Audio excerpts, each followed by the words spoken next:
उदाहरण नंबर 21। अब 5 वस्तुओं में से 3 वस्तुएं ए, बी और सी के मूल्य में वर्ष 2010 के सापेक्ष में वर्ष 2015 में क्रमशः 90%, 120% तथा 70% जितनी वृद्धि हुई है, जबकि 2 वस्तुएं डी और ई के मूल्य में क्रमशः 2% और 5% जितनी कमी हुई है। वस्तु ए वस्तु बी की अपेक्षा चौगुनी महत्वपूर्ण है तथा वस्तु सी वस्तु ए की अपेक्षा 6 गुनी महत्वपूर्ण है। वस्तु डी और वस्तु ई का महत्व वस्तु बी के महत्व से 2.5 गुना है। तो 5 वस्तुओं का वर्ष 2015 के लिए मूल्य का सामान्य सूचकांक ज्ञात कीजिए। अब कोष्ठक बनाते हैं। बनाने से पहले अपने मानना पड़ेगा कि माना कि यहाँ पे अपने को लिखा है कि वस्तु ए ले लेते हैं। पहले वस्तु A B C D E लिख देते हैं। वस्तु A B C D E लिखने के बाद में पहले कोष्ठक बना दिया, फिर बनाया प्रतिशत, वृद्धि और कमी। जब वस्तु ए के अंदर वृद्धि होती है 90%, तो अपने क्या करेंगे, प्रतिशत के अंदर हमेशा 100 से किया जाता है, तो 100 + 90 करो। 100 + 90 करेंगे तो 190 हो जाएगा। इस तरह से वस्तु बी के अंदर 120% वृद्धि होती है, तो 100 + 120 करेंगे तो 220 हो जाएगा।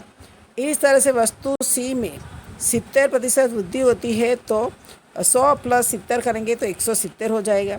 अब वस्तु डी में 2% कमी हुई है, तो 100 में से अपने 2% माइनस करेंगे तो 98 हो जाएगा। वस्तु ई के अंदर 5% कमी हुई है, तो 100 में से 5 माइनस करेंगे तो 95 हो जाएगा। ये जो अपने ढूंढा वो क्या मिला, आई मिला, यानी सूचकांक मिला। अब भार ढूंढने के लिए यहाँ पर तुम लोगों को वस्तु ए वस्तु बी की अपेक्षा चौगुनी महत्व ही है, इसलिए अपने क्या मानना पड़ता है कि वस्तु बी का सापेक्ष मूल्य मानो कि 1 है। ए का महत्व बी की, अब माना कि वस्तु बी का सापेक्ष महत्व 1 है, तो ए का महत्व बी की अपेक्षा 4 गुना है, तो ए का महत्व कितना हो जाएगा, 1 को 4 से गुणा करेगा तो 4 हो जाएगा। इस तरह से वस्तु सी वस्तु ए की अपेक्षा 6 गुनी है, तो वस्तु सी का महत्व ए से, यानी ए का महत्व अपने 4 ढूंढा, तो 4 को 6 से गुणा करें तो 24 हो जाएगा। अब इस तरह से पहले वस्तु डी और ई का महत्व बी के महत्व से 2.5 गुना है, यानी बी का महत्व अपने कितना है, 1 है, तो 1 को 2.5 गुना तो 2.5 हुआ, तो बी का महत्व 2.5% होता है, तो उसका महत्व डी और ई के लिए महत्व कितना हो जाएगा, 2.5 हो जाएगा। तो अब उसमें कोष्ठक में अपने भार में दर्शाएंगे कि वस्तु ए का महत्व कितना मिला, अपने 4 ढूंढा, वस्तु ए का महत्व 4 लिखा, वस्तु बी का भार में लिखा 1, वस्तु सी में लिखा 24 लिखा, डी के अंदर 2.5 लिखा और ई के अंदर 2.5 लिखा। अब आई और डब्ल्यू का गुणा करेंगे, तो आई और डब्ल्यू बराबर 760, अपने 190 और 4 से गुणा किया तो 760 हो गया। इस तरह से वस्तु बी 220 को 1 से गुणा करा तो 220 आया। इस तरह से वस्तु सी के अंदर 170 को 24 से गुणा करेंगे तो 4080 हो जाएगा। वस्तु डी का 98 को 2.5 से गुणा करेंगे तो 245 हो जाएगा, और ई के अंदर 95 को 2.5 से गुणा करेंगे तो 237.5 हो जाएगा। इस तरह से आई और डब्ल्यू बराबर डब्ल्यू के कुल जोड़ करेंगे तो 760, 220, 4080, 245, 237.5 बराबर 5442.5 होगा। अब अपने मूल्य सापेक्ष ज्ञात कर ले सूत्र से। मूल्य का सामान्य सूचकांक सिग्मा आई डब्ल्यू बटे में सिग्मा डब्ल्यू, तो सिग्मा आई डब्ल्यू अपने है 5542.5, उसको 34 से भार से, जो अपने 34 भार ढूंढा उससे भाग देंगे तो मिलेगा 163.01। अब अपने आधार वर्ष 2014 की तुलना में चालू वर्ष 2015 की कुल खर्च में 163.01 में से -100 करेंगे तो 63.01% वृद्धि हुई मानी जाएगी। उदाहरण नंबर अब देखो उदाहरण नंबर 22 के अंदर तुम लोग को किसी एक विस्तार के मजदूरों के समूह के लिए ईंधन खर्च का विवरण निम्नानुसार दिया हुआ है। वस्तुएं दी हुई कोयला, केरोसिन, लकड़ी, माचिस। आधा वर्ष और चालू वर्ष। आधा वर्ष की मात्रा दिए, प्रति इकाई मूल्य दिया है, प्रति इकाई मूल्य चालू वर्ष का दिया हुआ है। अब अपने जो सूचना दी है उसके ऊपर से जो भी अपने आंसर ढूंढेंगे वो ईंधन खर्च का सूचकांक ज्ञात होगा। अभी ईंधन खर्च के सूचकांक का ज्ञात करते हैं, फिर बाद में दूसरा आगे समझाती हूँ। अब पहले अपने कोष्ठक बनाएंगे कि वस्तु कोयला, केरोसिन, लकड़ी, माचिस। अब 2012 की मात्रा को अपने Q0 मानेंगे और 2012 के मूल्य को P0 और 2014 के मूल्य को P1 मानेंगे। अब अपने पास में Q0, P0 और P1 मिला है तो ये लास्ट पेयर कैसे होगा, एटले P1, Q0, P0 और Q0। पहले अपने रकम लिख देंगे।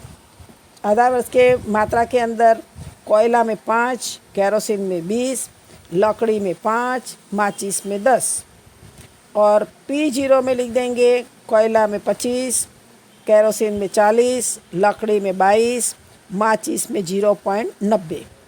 अब चालू वर्ष का मूल्य P1 दिया है, उसके अंदर कोयला में डालेंगे 30 और केरोसिन में डालेंगे 45, लकड़ी में 25 और माचिस में 1। अब अपने P1 Q0 का गुणा करेंगे तो P1 दिया है 30, P0 दिया 25, 25 को 30 से गुणा करो तो 150 आ जाएगा। इस तरह से दूसरा ले लेंगे 45 और 40, 45-40 को गुणा करो तो 90 हो जाएगा। फिर लकड़ी के अंदर 25 और 22 का गुणा करो तो 125 हो गया। इस तरह से माचिस के अंदर 0.9 और 1 को गुणा करेंगे तो 10 मिलेगा। अब इस तरह से P0 और Q0 ढूंढने से पहले P1 Q0 की जोड़ कर दो। 150, 900, 125 और 10 तो 1185 आएगा। अब P0 Q0 ढूंढेंगे तो P0 Q0 के अंदर 5 गुणा 25 करो तो 125, 40 गुणा 20 करो तो 800, 22 गुणा 5 करो 110 और 0.9 गुणा 10 करो तो 9 आएगा। अब इस सब की जोड़ करेंगे 125, 800, 110 और 9 तो मिल जाएगा तुमको 1044। अब ईंधन खर्च के समूह का सूचकांक ज्ञात करने के लिए सिग्मा P1 Q0 बटे में सिग्मा P0 Q0, तो सिग्मा P1 Q0 अपने मिला है 1185 और P0 Q0 मिला है 1044। तो गुणा 100 कर दो तो 1185 बटे में 1044 से भाग देने पर 113.50 आएगा। अभी इसमें कुछ अब अपने ईंधन खर्च के समूह का सूचकांक ज्ञात कर लिया 113.51। अब अपने जीवन निर्वाह खर्च के सूचकांक की गणना करने की समूह में अपने को जो नीचे दिया हुआ है कि भोजन, कपड़ा, घर भाड़ा, फुटकर खर्च के लिए खर्च वर्ष 2012 की अपेक्षा वर्ष 2014 में क्रमशः 3, 2.5, 4.5 और 3.25 गुना हुआ हो और यदि इन समूहों के लिए किया गया कुल खर्च का क्रम 42%, 15%, 10% और 12% हो तो कामदारों के जीवन निर्वाह के सूचकांक तैयार कीजिए। तो अपने नीचे कोष्ठक जीवन निर्वाह खर्च के सूचकांक की गणना का कोष्ठक बनाएंगे। उसके अंदर समूह में लेंगे भोजन, कपड़ा, घर भाड़ा, फुटकर, ईंधन और सूचकांक आय के अंदर लिखेंगे 3 है तो 3 को 100 से गुणा करेंगे तो 300 आ जाएगा। 2.5 को 100 से गुणा करेंगे तो 250 आ जाएगा। 4.5 को 100 से गुणा करेंगे तो 450 हो जाएगा और 3.25 को गुणा करेंगे तो 325 हो जाएगा। अब जो ईंधन का अपने पास में सूचकांक नहीं है वो जो अपने पहले सवाल में हल किया, ईंधन का सूचकांक अपने को मिला 113.51 जो सवाल पहले गणना की उसके मुताबिक। अब उसके अनुसार भार देंगे। भोजन का भार अपने को दिया हुआ है 42, कपड़े का दिया है 15, घर भाड़ा का 10 और फुटकर का 12 दिया है।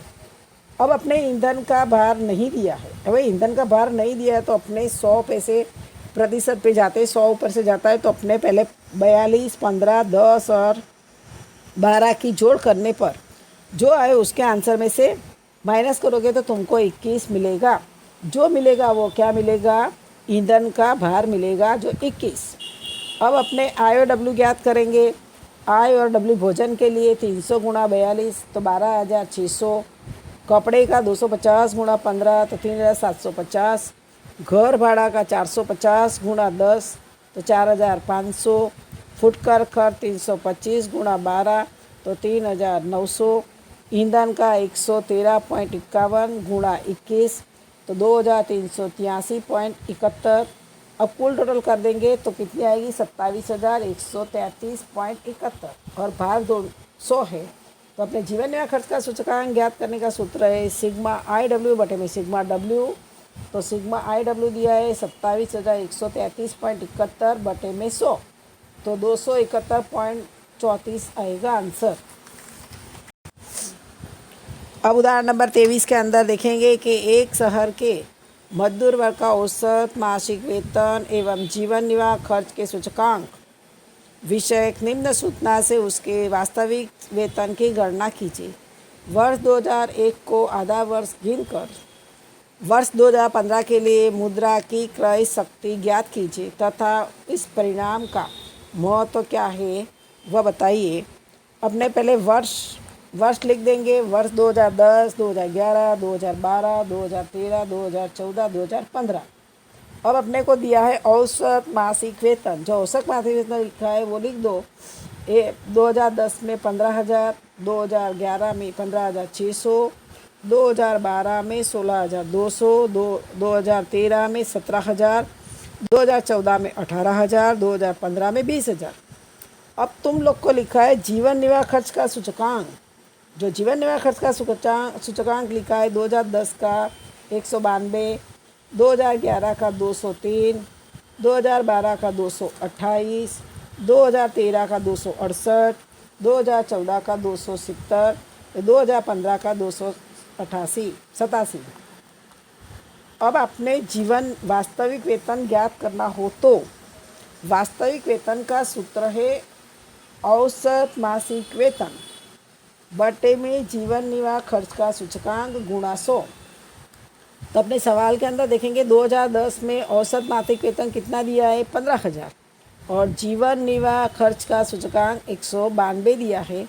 तो 15,000 को 192 से भाग देकर 100 से गुणा करेंगे तो 7,812.5 मिलेगा। इस तरह से वर्ष 2011 का औसत मासिक वेतन 15,600 और जीवन निर्वाह खर्च दिया है 203। तो 15,600 को 203 से भाग देकर 100 से गुणा करेंगे तो 7,684.73 आएगा। इस तरह से 2012 का औसत मासिक वेतन दिया है 16,200 और उसको जीवन निर्वाह खर्च अपने दिया है 288। तो 16,200 को 228 से भाग देकर 100 से गुणा करेंगे तो 7,105.26 आएगा। इस तरह से 2013 में औसत मासिक वेतन 17,000 और जीवन निर्वाह खर्च दिया है 268। तो 17,000 बटे में 268 गुणा 100 तो 17,000 को 268 से भाग देंगे और 100 से गुणा करेंगे तो 6,343.28 आएगा। इस तरह से 2014 के अंदर औसत मासिक वेतन 18,000 और जीवन निर्वाह खर्च दिया है 270। तो 18,000 बटे में 270 को भाग देने का और 100 से गुणा करेंगे तो 6,666.67 आएगा। 2015 के अंदर औसत मासिक वेतन 20,000 दिया है और जीवन निर्वाह खर्च दिया है 287 और गुणा 100। तो 20,000 को 287 से भाग देने पर 100 से गुणा करने पर 6,968.64 आएगा। ये वास्तविक वेतन ढूंढने का सूत्र के आधार पर अपने औसत मासिक वेतन से जीवन निर्वाह खर्च से भाग देने पर 100 से गुणा करने पर वास्तविक वेतन मिलता है। नंबर सी के अंदर सवाल नंबर 9 के अंदर दिया है कि वर्ष 2014 और वर्ष 2015 के थोक मूल्य के सूचकांक क्रमशः 177.6 और 181.2 ज्ञात है। इन दोनों वर्षों के सूचकांक का प्रयोग करके मुद्रास्फीति की दर ज्ञात कीजिए। मुद्रास्फीति की दर का सूत्र है चालू वर्ष का थोक मूल्य का सूचकांक माइनस गत वर्ष का थोक मूल्य का सूचकांक बटे में गत वर्ष का थोक मूल्य का सूचकांक गुणा 100। तो अपने को दिया है चालू वर्ष का थोक मूल्य का सूचकांक 181.2 माइनस 177.6 उसके बटे वापिस गत वर्ष का थोक मूल्य का सूचकांक लिया है 177.6 गुणा 100। तो उसमें 181.2 में से 177.6 माइनस करेंगे तो 3.6 आएगा। 3.6 को 170.6 से भाग देने पे और 100 से गुणा करने पे अपने मिलेगा 2.027। तो हो जाएगा मुद्रास्फीति का दर 2.03। विभाग सी का 10वां सवाल, 3 वस्तुओं के मूल्य सापेक्ष अंक में हुए वृद्धि क्रमशः 315%, 328% तथा 390% है।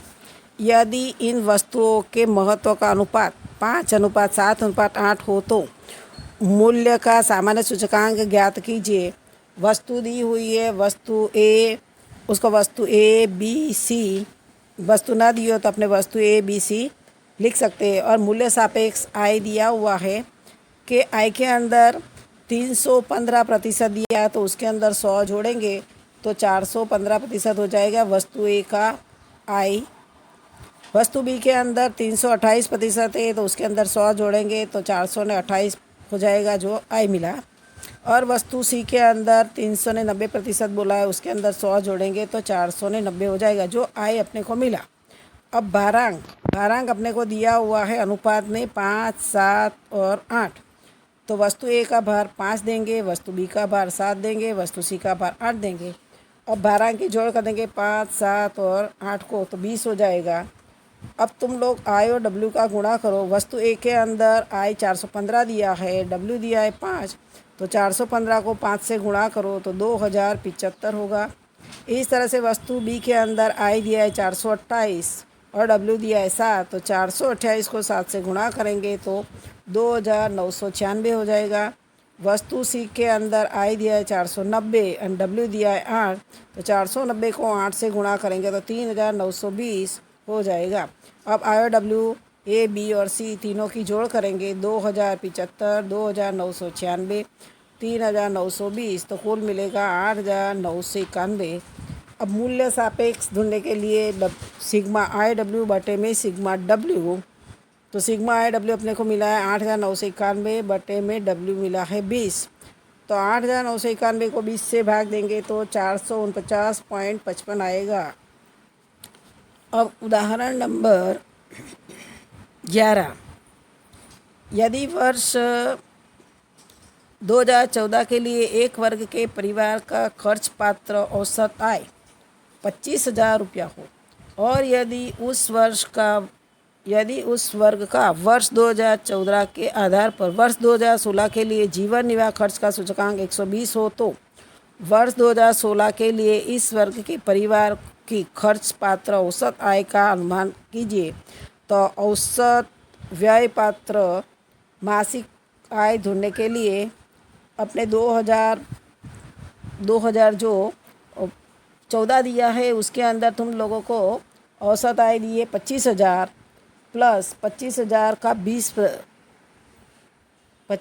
का 20% करो, क्योंकि 120 दिया है तो 120 में से 100 माइनस करेंगे तो 20% आएगा। तो 20 को 100 से भाग 25,000 गुणा 20 बटे में 100 करोगे तो 5,000 मिलेगा।